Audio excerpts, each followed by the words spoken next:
May bago nga akong flowers tutorial mga mi. Ito siya.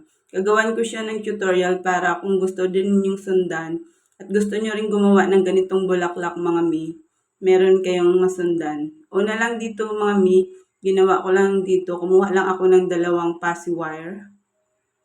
Ganyan, tapos pinold ko lang siya mga mi sa gitna. Yung 2 passy wire na kulay white.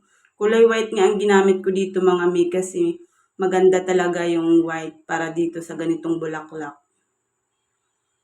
Sunod nga nito mga piraso ng paganito. Ganyan. Yung isa ngang natira dito mga mi ay atin siyang gagawing pantali sa 3 piraso na passy wire para mabuo natin yung flowers natin. Ganyan mga mi. Higpitan lang natin mga mi para hindi gumagalaw-galaw yung ating passy wire. And ganituin lang natin mga mi. Pasensya na at nabubulol ako mga mi. Sunod nga nito mga mi, inayos ko nang siya. Tapos ginupitan ko lang yung pinakadulo dito para magpantay. Yan, pantayin lang natin mga mi. Para pantay yung petals ng ating flowers na gagawin. Sunod nga dito mga mi, ginanito ko na siya. Yan ganyan. Ikutin lang natin ng 2 bisis mga mi para mahigpit yung ating pagkatali ng petals ng ating flowers. Nung una ko nga gumawa nito mga mi, hindi ko talaga napakinabangan kasi sira talaga. Tinuloy-tuloy ko nga lang siya. Ayan, at medyo na perfect ko naman. Nagawa ko rin yung ganitong flowers. Nung una talaga mga mi, naging libangan ko lang ang paggawa nito ng aking bulaklak kasi nga naboboring ako sa aking tindahan.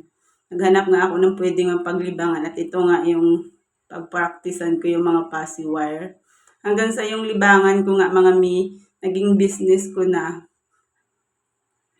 At sa awa naman ng Diyos ay marami na rin akong napa-order mga mi. Kayo mga mi, meron na rin ba kayo ng ganito?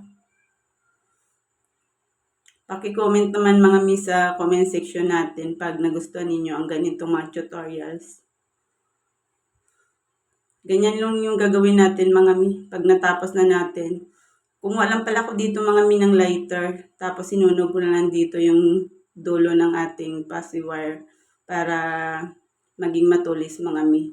Kasi i-bend natin siya mamaya.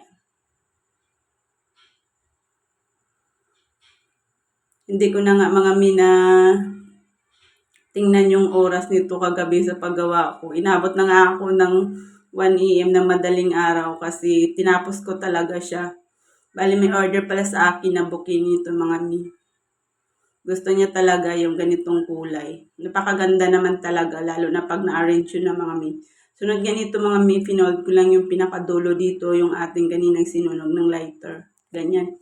Kunti lang mga mi para hindi naman siya medyo malaki talaga ang ating pagsunog ng ating petals. Ay sorry, pag-fold pala. Ganyan lang yung gagawin natin mga mi. Tapos ayusin lang natin para ma-form na natin yung ating flowers.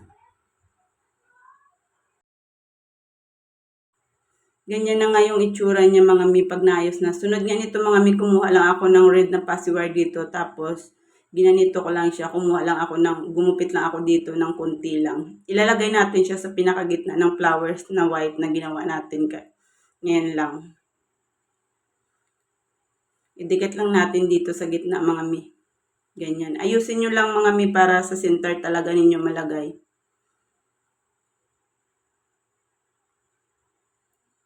Ganyan na nga yung itsura niya mga mi pag natapos na. Sunod nga nito mga mi, binalutan ko na siya ng ating floral tape. Ganyan. Balutan lang natin lahat. Bali, 6 na piraso nga ang ginawa ko dito yung white flowers natin mga mi. Tapos 1 piraso ng green flowers. Gawa rin tayo ng green flowers. Yan, ganyan na siya mga mi. Sunod nga dito mga mi, kumuha lang ako dito ng 2 color green na passy wire. Kung ano yung ginawa natin dun mga mi sa white flower, ganun din yung gagawin natin dito sa green na passy wire.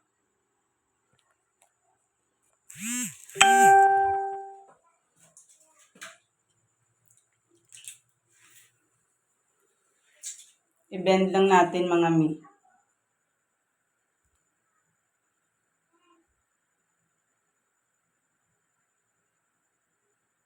Ang sarap talaga sa pakiramdam mga mi pag natapos mo na yung mga flowers. Makita mo na talaga yung pinaghirapan mo. Napakaganda talaga sa pakiramdam, di ba mga mi? Sino ba dyan ang nakaka-relate sa ganitong ginagawa natin? Sunod nga nito, pinutulan ko lang siya. Medyo maiksi lang yung aking green flower mga mi para medyo maliit lang siya doon kaysa sa ating white flowers na ginawa. Kasi nga, gagawin natin siya, ilalagay natin siya doon sa pinakauna-una talaga na na stick mamaya. Parang gaya doon sa pinakita ko kanina sa inyo. Di ba napakadali lang niyang gawin mga mi?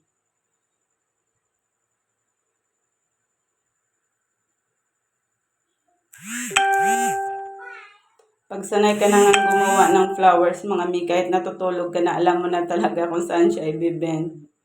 At kung paano mo gawin ang ganitong bulaklak. And ganyan na yung itsura niya mga mi. Tapos i-press lang natin yung dito sa pinakadulo. Ganyan para medyo matulis siya mga mi.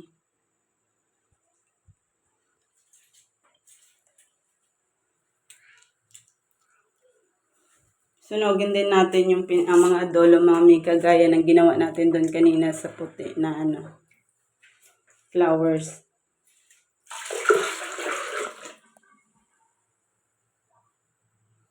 Pag okay na nga siya mga mi, i-bend na natin ulit yung dulo. Tuloy-tuloy nyo lang mga mi para ano nyo na talaga, ma-form nyo na talaga yung flowers nyo.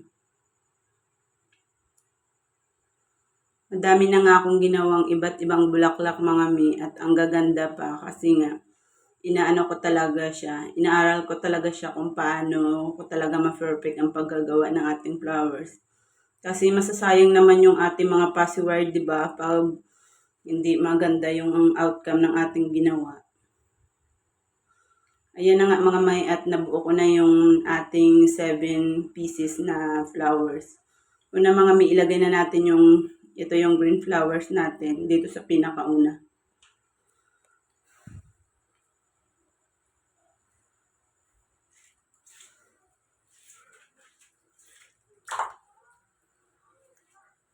Ganyan na siya mga may, medyo i-bend nyo lang siya para ma-form nyo talaga yung flowers ninyo. Sunod mga may, nilagay ko na yung ating white flowers dyan.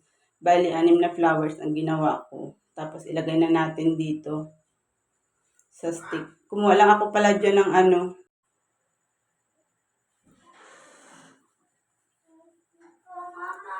tuloy-tuloy lang natin mga mi ang paglagay ng ating flowers.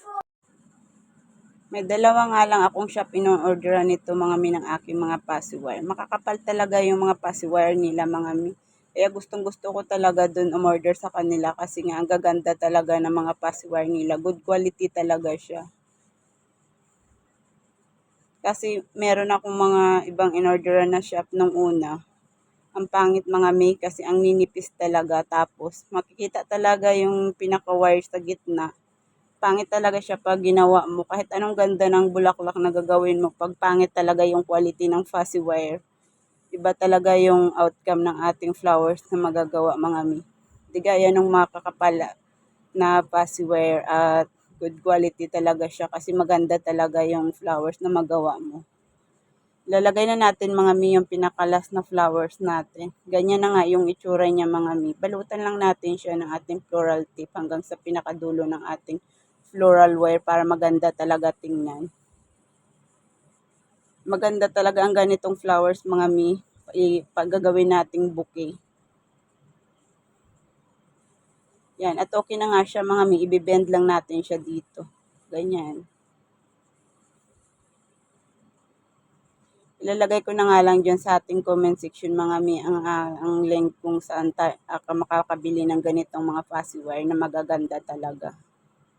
Yan, ganyan na nga yung itsura niya mga mi pag natapos na. Marami nga akong ginawa nito mga mi na flowers kasi gagawin ko siyang bouquet. I-arrange lang natin siya para magawa na natin yung ating bouquet nito. Lagyan nyo na lang mga mi ng dahon.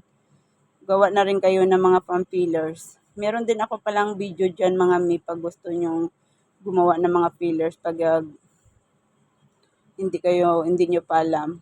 Ayan na siya mga mi, tinalian ko na sa dyan. O, diba, ang ganda-ganda niya mga mi. Thank you for watching and see you in my next tutorial videos. Ayan, oh.